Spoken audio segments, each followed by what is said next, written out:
Section 2, Part C, blood pressure and heart rate. So this is mainly out of the ACSM textbook, Chapter 3. So some basic components: systolic blood pressure, that's when the heart is contracting, that's the higher blood pressure. Diastolic blood pressure is when the heart is filling, so that's going to be the lower blood pressure. And then the pulse pressure is the systolic blood pressure minus the diastolic blood pressure. Uh, there's also a mean arterial blood pressure. It's not listed here, but that takes the average blood pressure that's in the arteries. So sphygmomanometers, I think that's how they're pronounced. So there's different types of these devices. There's the mercury. They're considered to be the most accurate, but there's also environmental concerns with it because there's mercury. So that's an environmental toxin.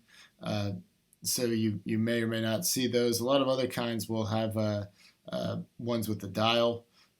There'll also be hybrid, and that combines electronic, and oscillatory.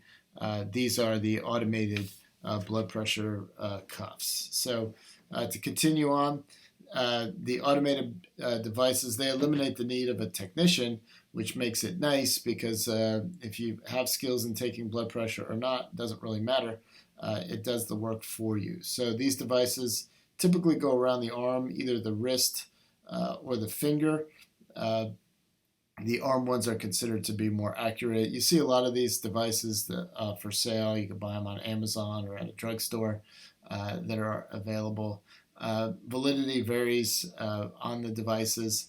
The automated devices have not been validated for use during exercise, and they don't really work too well during exercise. It helps with these devices for the individual to be stationary and not moving. Once the person is moving, especially if they're contracting their muscles, it really kind of makes it difficult for these devices to work. So the procedures associated with the assessment of resting blood pressure, I'm going to go over this in the lab. It's also listed here in a chart, but this will be covered more so in the lab. So I'm going to skip it here. Measuring exercise blood pressure. The client should not be grasping the handlebars or handrails, so they should have their arm free. The issue here is it depends on the level of activity. If you are on an elliptical machine, that might be pretty doable. If you are on a bicycle, a stationary bicycle, that is also pretty doable. However, if you're running, it's hard to keep your arm stationary while you are running. So it really depends on the type of activity you're doing. Rowing would be the same thing. It would be next to impossible to get a blood pressure while doing those activities. Have the tubing protruding from the bladder superiorly from the top instead of inferior. Stabilize the client's arm between your arm and the trunk, so you're kind of holding that arm to make sure it's not moving, which is not really comfortable when the person is running, especially if they're running at a high level. And the position, the manometer at eye level, that's important. If you're looking down or you're looking up, then it'll look different. And deflate the cuff well above the anticipated value. So in cardiac rehab facilities, that's a place where this may occur. Where you have to take a blood pressure during exercise. Typically, those individuals do not reach a particularly high intensity, but that's where you may see it more than anything. Trying to get a blood pressure for your peers or for you while you're exercising, especially doing high intensity exercise, will be pretty cumbersome and difficult. Some potential sources of error: inaccurate device. Improper cuff size. So if the cuff is too big, then the value could be artificially low. So if it's too loose, if it's too tight, or if it's small, then the blood pressure can be artificially elevated. So you want to make sure that it fits securely and appropriately. Hearing, the auditory acuity of the technician. So how well can you hear the pulse coming out of the when you're taking the measure.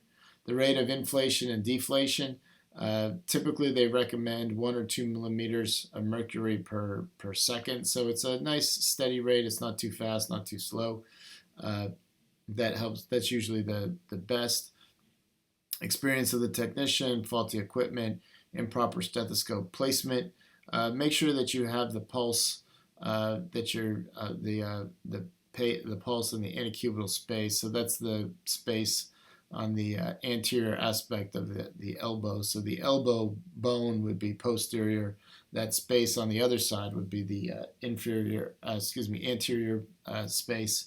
Uh, and there you want to place it a little bit. Uh, uh, I guess it would be medially to the. It'd be between the. It, it's in the middle, but really medial to the middle, so a little bit over.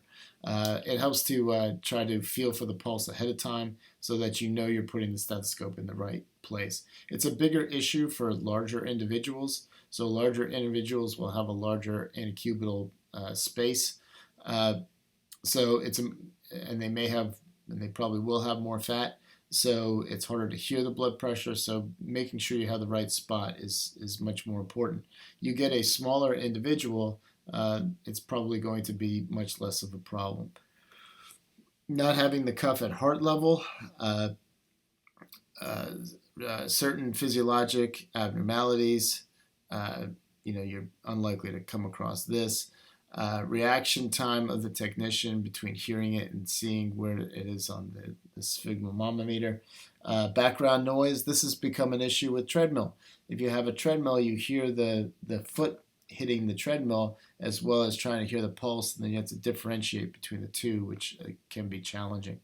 And allowing the patient to hold on to the handrails may also affect the blood pressure. So there's different factors that go on here. The key here is, if you need to do it, if you're in a cardiac rehab, to practice, practice, practice. You practice, you get pretty good at it.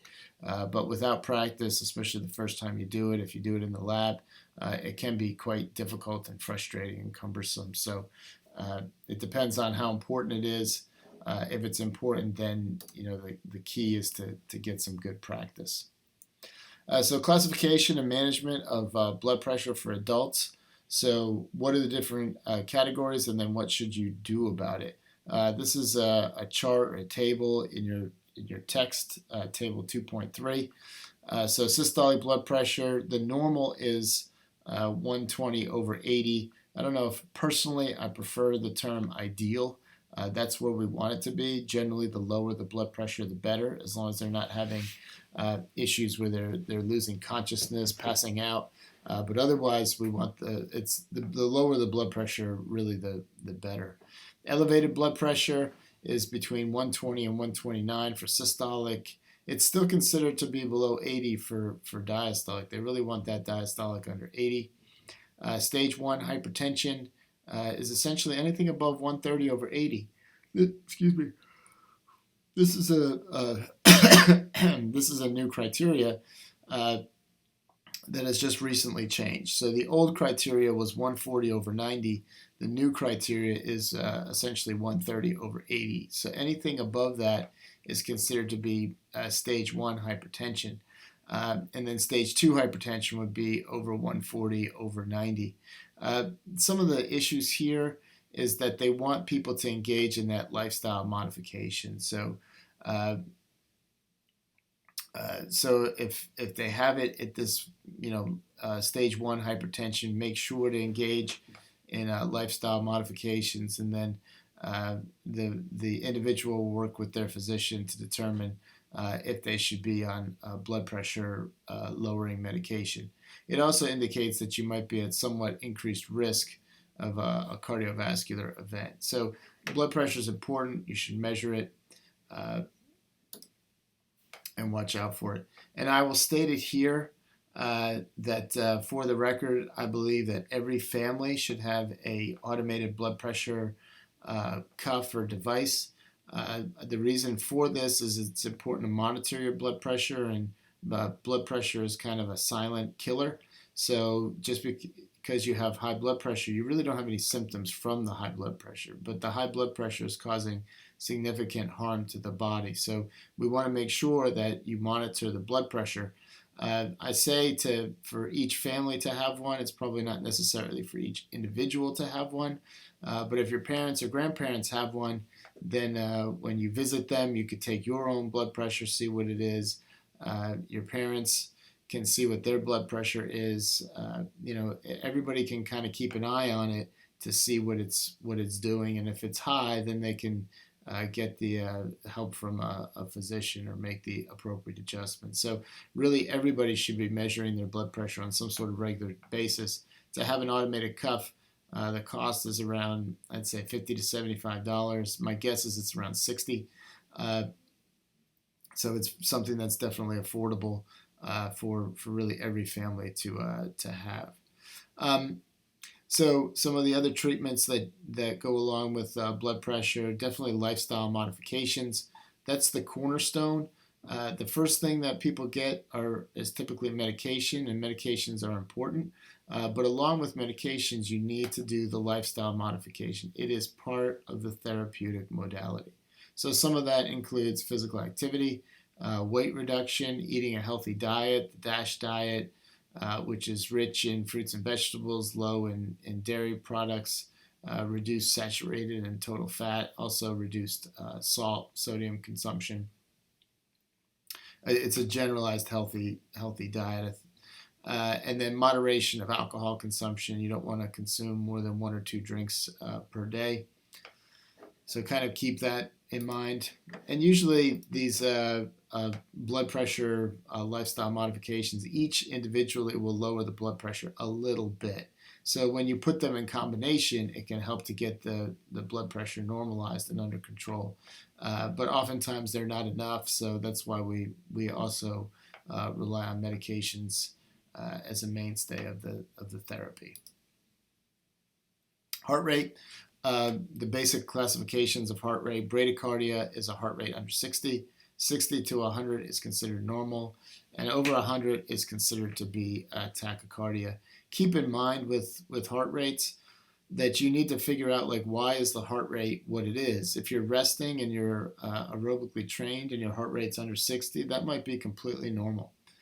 If you're somebody who's frail and older and have had heart attacks, then that individual might have a low heart rate because their heart does not have the capacity to pump any harder than that rate. So in one case it's normal and fine, in another case it's abnormal. Similarly with tachycardia, if you're resting and your heart rate is above 100, that may be indicative of some sort of issue, some sort of problem, whether it's just stress or whether it's an electrolyte abnormality or a heart rhythm issue, whatever the case may be.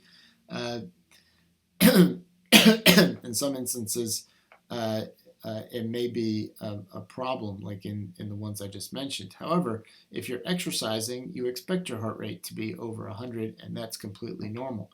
So you have to figure out, is this something normal, or is this something that is problematic that needs to be further evaluated? For the heart rate, the measurement of the heart rate, oscillations, they're looking at the third intercostal space, so you can feel your ribs, and it's the third space. So if you're placing a stethoscope to hear the heart sounds, that's where you would place it, kind of on the left side at the third intercostal space.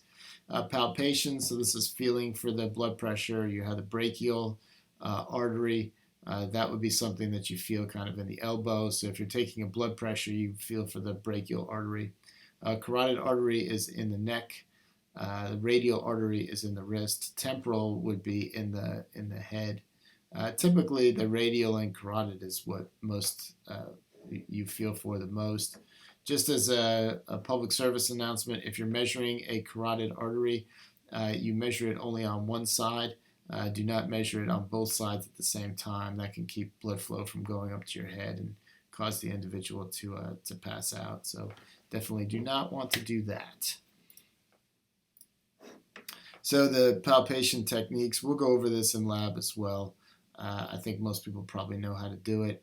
The big thing is how much time are you getting the heart rate for. I think also what's important to kind of keep in mind, for me at least, heart rates that end up being, max heart rates that I can measure are typically in the range of 120 to 140. Once your heart rate is above 140, it seems like you're just counting. You're going 1, 2, 3, 4, 5, 6, 7, 8, 9, 10. It's hard to tell if you're counting beats or if you're just counting. So a high, fast heart rate, you can still count. Something in the 120s, I think you can still count it without too much difficulty. But once you start getting really above 140, for me at least, it's very difficult to count what the heart rate actually is. And this is where having a heart rate monitor is really beneficial. The heart rate monitors also have the benefit of being able to tell you what your heart rate is throughout the exercise without trying to assess it through palpation. Heart rate during, sorry about that, resting heart rate, it fluctuates throughout the day.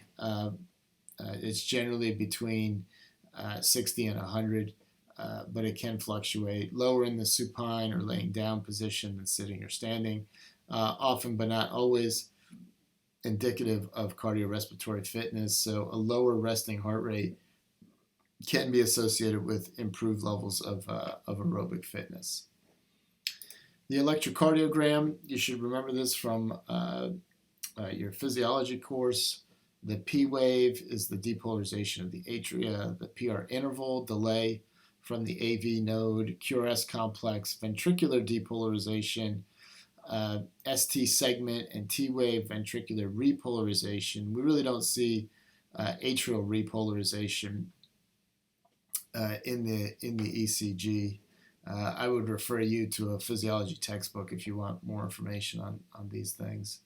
ECG leads, these are the little stickers that you put on your chest that helps measure the electrical activity throughout the heart. So this tells us good information about the heart rhythm. Is the electrical activity going from the SA node to the AV node through the Purkinje fibers, the bundle of His, all that good stuff. So is that happening? Is it happening the way that it should, or is there some sort of abnormality? The ECG helps to determine that. There's other things that the ECG can do as well. It can tell you how the axis of the heart, so that how is the heart sitting in the chest. If one side gets too big or gets bigger than the other side, it can kind of shift the way the heart is sitting in the chest. 12-lead ECG, you have single-lead ECG and 12-lead ECG. I'm going to skip ahead to the differences. The single lead is great for determining what's the electrical activity throughout the heart. So that gives us good information there. And no matter which lead you're looking at, the electrical activity through the heart is going to be the same. However, the 12 lead is good in telling us functional aspects of the heart. So if you look at it from a car example, the single lead would be the engine. The 12 lead would be kind of the whole car itself. And you could have damage to the whole car. And if you're looking at it and taking pictures of it from different angles, you can see the damage from one angle. You might not be able to see the damage from another angle.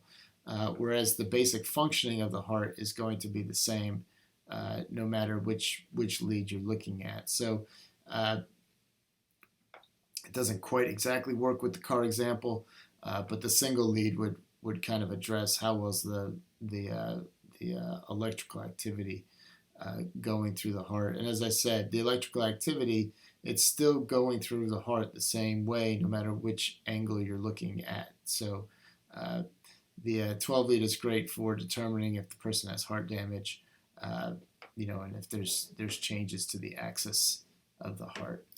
This figure 2.2 is just showing you the different ways that it can measure that electrical activity. If you take an ECG class or if you're in cardiac rehab, then this information becomes more important. In commercial and wellness centers, it's less important.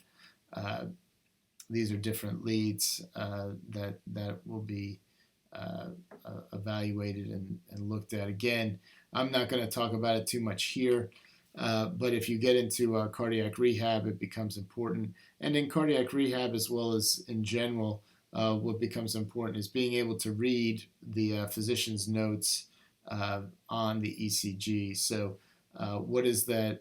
What are those notes saying? What does that indicate for the individual? For us, we may need to be able to read an ECG at a basic level, but when it comes to the nitty gritty details, that's why the physicians are paid the big bucks, the cardiologists are paid the big bucks. They are the ones that look at it, evaluate it, and make decisions on it. It is still important to be able to look at those notes and be able to figure them out. So especially if you're going to engage in that field, then you'll need some extra training regarding that. The last slide is just showing the individual and what the stickers, the electrodes, how they're put on the individual. So these are some basics of blood pressure and heart rate. Definitely, heart rate is something we can easily assess during exercise. Blood pressure is very important in life in general and in health, but it's definitely something that's much more difficult to measure during exercise. Okay, that's it.